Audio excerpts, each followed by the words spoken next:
ದರವನ್ನು ಈಗ ಹೆಚ್ಚಳ ಮಾಡ್ತೀವಿ ಅನ್ನುವಂಥ ಮಾತನ್ನು ಇವರು ಪ್ರಹ್ಲಾದ್ ಜೋಶಿ ಅವರು ಈಗ ಹೇಳಿದ್ದಾರೆ. ನೀವು ಮೋದಿ ಅವ್ರನ್ನ ಭೇಟಿ ಮಾಡಿದರೆ ಆ ನಂತರ ಈಗ ಹೇಳ್ತಿದ್ದಾರೆ ಅದು ಪ್ರಹ್ಲಾದ್ ಜೋಶಿ ಅವರು. ನೋಡಿಯಪ್ಪ, ಶುಗರ್ ಫ್ಯಾಕ್ಟ್ರಿ ಅವರೆಲ್ಲ ಗಲಾಟೆ ಮಾಡ್ತಾ ಇದ್ದಾರೆ.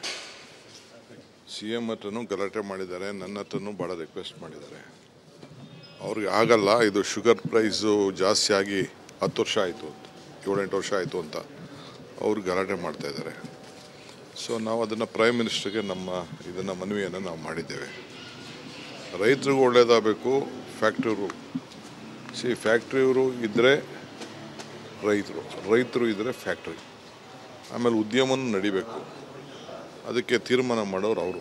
ಅದಕ್ಕೆ ನಮ್ಮದು ಒತ್ತಡ ಈ ವಿಚಾರದಲ್ಲಿ ಐತೆ. ಯಾಕೆಂದರೆ ಎಲ್ಲ ತೀರ್ಮಾನ ಮಾಡೋರು, ಶುಗರ್ ಕೇನು, ಮೊಲಾಸಿಸು, ಬೇರೆ ಎಲ್ಲ ತೀರ್ಮಾನ ಮಾಡೋರು ಅವರು. ಸಖತ್ ಖಾರ, ಬಣ್ಣ ಮತ್ತು ರುಚಿ ಆಚಿ ಚಿಲ್ಲಿ ಪೌಡರ್. ಆಮೇಲೆ ಪವರ್ದು ಕೂಡ ಅವರು ಕೇಳ್ತಾ ಇದ್ದಾರೆ. ಪವರ್ ಖರೀದಿ ಮಾಡಿ ಅದನ್ನು ಮಾಡೋಕ್ಕಾಗ್ತಾಯಿಲ್ಲ 3 ತಿಂಗಳದ್ದು ಅಂತೇಳಿ ಅವರೆಲ್ಲ ಕೇಳ್ತಾ ಇದ್ದಾರೆ. ಆಮೇಲೆ ಬ್ಯಾಂಕ್ ಅವ್ರ ರೇಟ್ ಆಫ್ ಇಂಟ್ರೆಸ್ಟ್ ಬಗ್ಗೆನೂ ಅವ್ರದ್ದೆಲ್ಲ ಸ್ವಲ್ಪ ರಿಕ್ವೆಸ್ಟ್ ಇದೆ.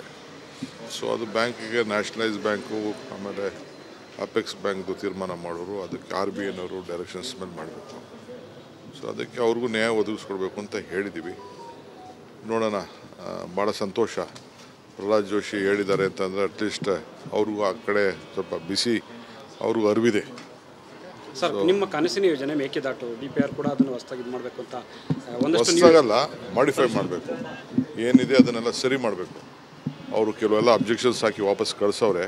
ಹೊಸದಾಗಿ ಏನು ಮಾಡೋಕ್ಕಾಗಲ್ಲ. ಅದನ್ನು ಅವತ್ತಿನ ರೇಟ್ಸ್ಗೂ ಇವತ್ತಿನ ರೇಟ್ಗೂ ವ್ಯತ್ಯಾಸ ಇದೆ. ಆಮೇಲೆ ಕೆಲವೆಲ್ಲ ಅವರೇನೇನು ಅಬ್ಜೆಕ್ಷನ್ಸ್ ಹಾಕಿ ಕಳಿಸಿದ್ದಾರೆ ಅದನ್ನೆಲ್ಲ ಸೆಟ್ರೇಟ್ ಮಾಡಿ ಈಗ ನಾವು ಅವ್ರಿಗೆ ಸಬ್ಮಿಟ್ ಮಾಡಲೇಬೇಕು. ಯಾಕೆಂದರೆ ಅದೆಲ್ಲ ಟೈಮ್ ಲೈನಲ್ಲಿ ನಾವು ಕೆಲಸ ಮಾಡಬೇಕು. ಅದನ್ನು ಮಾಡ್ತೀವಿ. ಆಮೇಲೆ ಬೇಕಿದ್ದು ಕೇಂದ್ರ ಸರ್ಕಾರದ ಮೇಲೆ